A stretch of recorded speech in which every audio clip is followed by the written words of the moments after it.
One night, a young boy looks out of his window and sees this. He points at it and says, "What's that, Daddy?" "That's an owl," says the dad. The young boy is so happy to know. "Wow, an owl," he says before he goes to sleep for the night.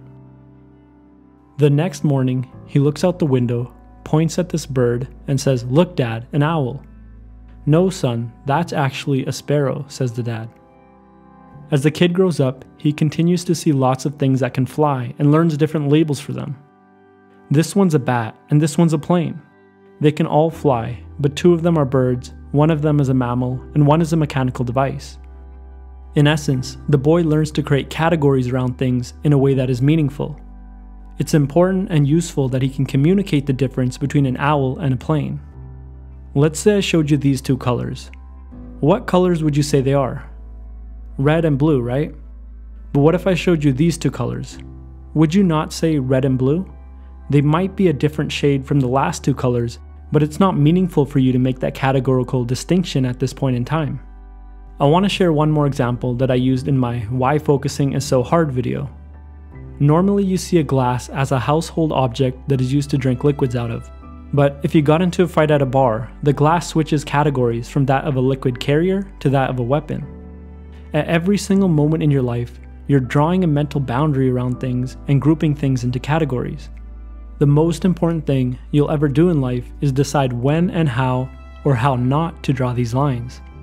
I can categorize my experiences as successes or failures, or I can categorize them as successes and learning opportunities. Businesses play with your categories. If I'm Apple, I want to be connected with the categories of beauty, design, and technology. Politicians play with your categories. If I'm a president, I'll try to fit into certain categories depending on what voters I'm trying to win. I might literally advocate for open borders or closed borders depending on whose vote I want. The scientist plays with categories too, creating new ones and shattering old ones. Darwin showed us that we are not apart from nature, but we are of nature, or a part of nature. I'm a man of color, and if you hate that, you might put me alongside other things that you hate. But you might need my help one day. A lack of willingness to change your categories is dogmatic, and your categories become chains that restrict your growth.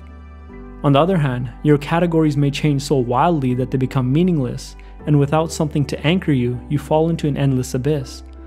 Perhaps the most important category you'll construct is the one of yourself. Every category you impose on the world is one that you also impose on yourself, and you decide if you do or don't fit into that category. It's the most important decision you'll ever make. How will you draw the line?